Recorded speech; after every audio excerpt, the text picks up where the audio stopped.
Welcome to Exquisitely Aligned. You may be on your path to having it all: the house, family, money, and travel. When suddenly something shatters your ideal world, it shifts your perspective. You are grateful for all that you have, yet you realize, or decide even, having it all isn't all that. It may leave you feeling unhappy, unsatisfied, or unfulfilled. You're left wanting something even more fulfilling, but you can't quite put it into words. Others, they just don't get it. They try to pacify you, and that may leave you feeling a bit guilty. I get it. I've stood in your shoes. Hi, I'm Gina, the escape artist expert. Today we'll be discussing Mirror, Mirror, what it means to change our perspective from reinventing ourselves to realigning instead. Many call it reinvent, and I don't like that word. I have a problem, or as my brother would say, an issue with it. I get a pit in my stomach when someone tells me they are reinventing themselves. I think it sounds like a lot of work, unnecessary work. It sounds like something you would do in the basement with like a white lab coat. It doesn't sound sexy. I'm not a scientist, I'm not an inventor, and I certainly don't want to be. What about you? Does it sound like a lot of work? Does it sound daunting? Does it sound enjoyable? I don't think it sounds sexy. Would you agree? I'm guessing you already have enough on your plate, and learning how to invent or reinvent is not high on your wish list. Am I right? Now that I'm sitting here with you, I realize why I really don't like it. You see, it's untrue. It's not truthful. And I live by my truth. And I ask the same of my clients. So by the end of our time together, I'm hoping to shine light on your truth. Reinvention. Let's start with the definition of invent. To invent is defined as creating something that hasn't already existed. But you already exist. You were created with the best in mind. And I wish to argue that you were created perfectly, ideally, exquisitely. You were created with a purpose. You are unique. So why would you create a new you? You see, I see it so differently, and I'm hoping to explain myself quickly and efficiently. Let's see how I do. I believe you were created to be the highest and finest version and vision of yourself. I'm a visual person. I'm sure you figured that out already. So I really like when Tom Shields and Charlotte use that terminology. I strongly agree. It's important how we see ourselves in the mirror. Today, I'm inviting you to shift your thinking from reinventing, because you already exist and you're already been created in exquisite perfection. Let's talk about when we do feel the urge to reinvent ourselves. What's the root cause? I've noticed that most people feel the urge to reinvent themselves when something's changed. Say an event that has shattered their ideal world, or possibly change is coming in the foreseeable future. And change, well, that could be in many forms.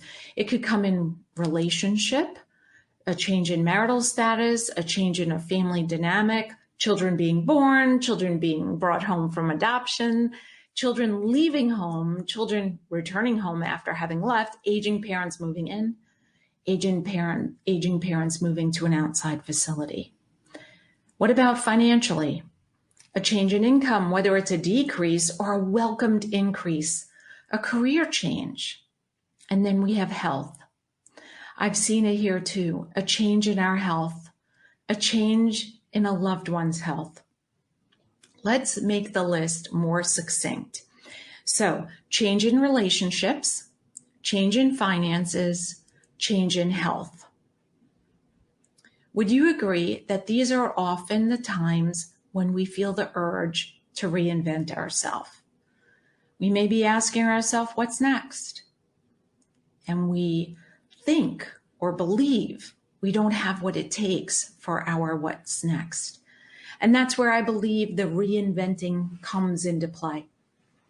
If we believed we had what it takes, we would not use such a word, would we? A word that means to create something that doesn't already exist.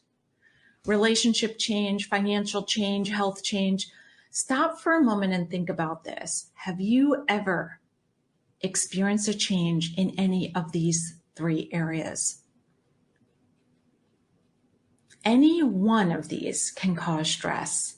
And if it's a combination of two or more, well, that's when it's really stressful. And stress makes us do funny things. I believe stress moves us away from being grounded in our thinking, grounded in our beliefs, grounded in our self. It happened to me, to our family of four. On the heels of adopting our beautiful daughter from Guatemala, Mark was told he needed a kidney transplant. It soon became the perfect storm. Change in relationship, change in health, which brought a decrease in income, a change in finances. And to add to the nightmare, it was 2009 when the US economy was already tanking.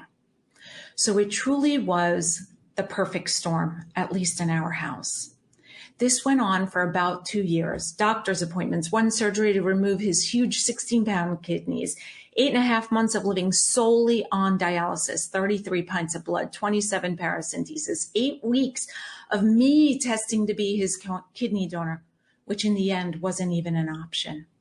And on our 10th anniversary, I moved him out of the house to live in Florida so he could be closer to his second hospital, the Mayo Clinic. And in the end, he received a kidney and a liver from a woman my age, my blood type, and also an organ donor.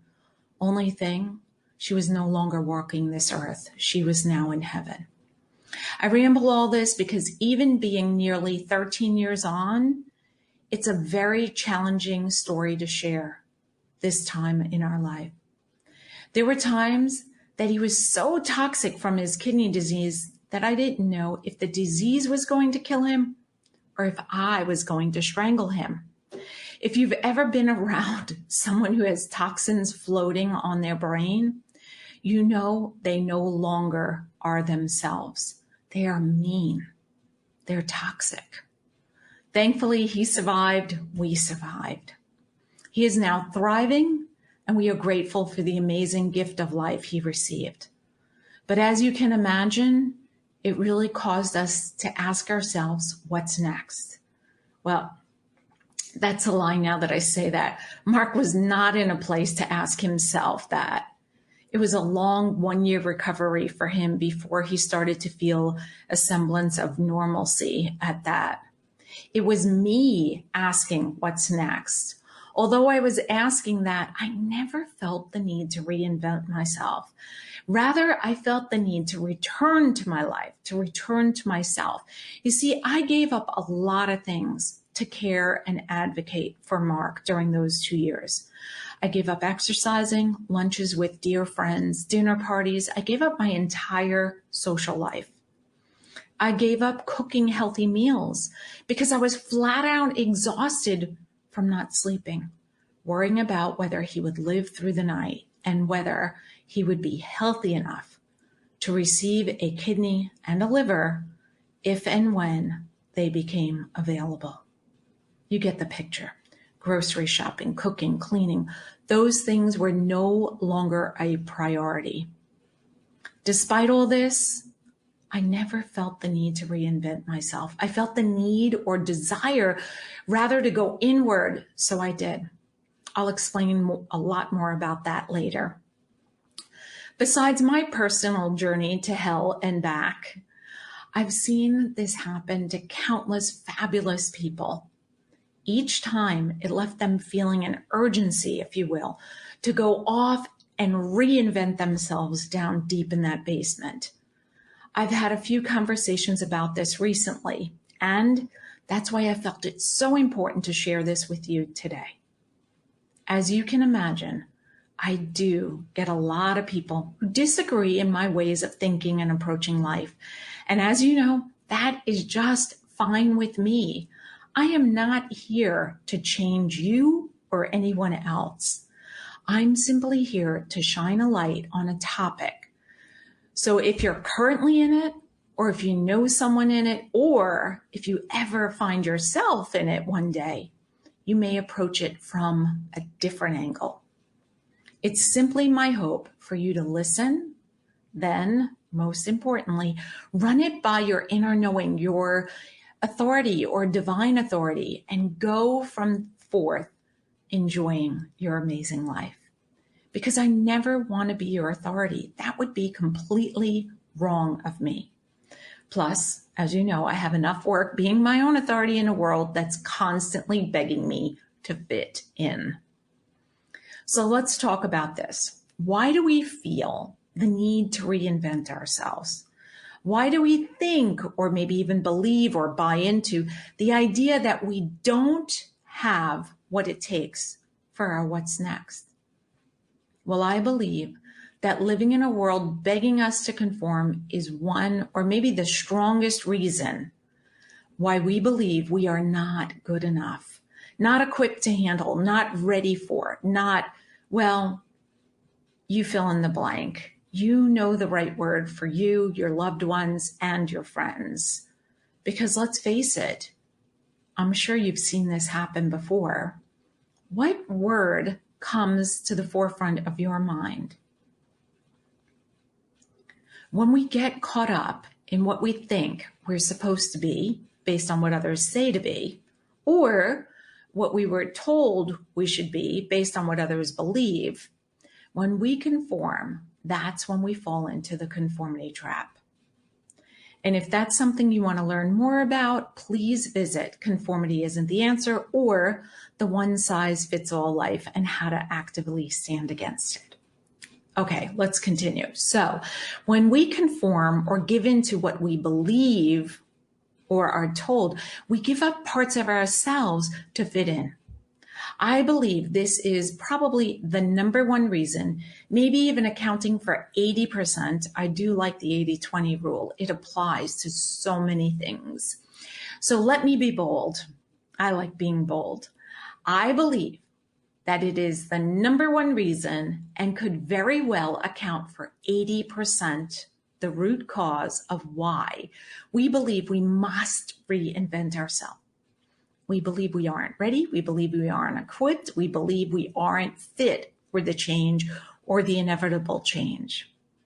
You see, if we have been accepting the roles that others squeeze us into, if we have been playing by the rules that were set to keep us underachieving, to keep us small, to maintain status quo, well, that's when we have the urge and maybe, or even buy into the concept of reinventing ourselves. And if this continues for years or decades, we most likely moved away from our core, our ideals, our self, our true self, the one and only exquisite self, the one that is, in my opinion, perfect. Because in order to fit in, it's only natural to move away from our self, our perfect version of ourself, our perfect vision of self. And when we move further and further away from that, from who we were born to be, from our gifts and talents, from our soul level truths, from our heartfelt desires, well, that may be why we believe reinvention is the only solution. So let's review. To invent is to create something that doesn't yet exist. We feel the urge to reinvent ourselves when something changes. It could be in our relationships, our finances, and or our health. This leaves us wondering, what's next? We live in a world begging us to conform. And if we played into that trap, we probably gave up parts of ourselves along the way. And over time, we move further and further away from our true self, the person we were born to be. Maybe you agree with everything I said.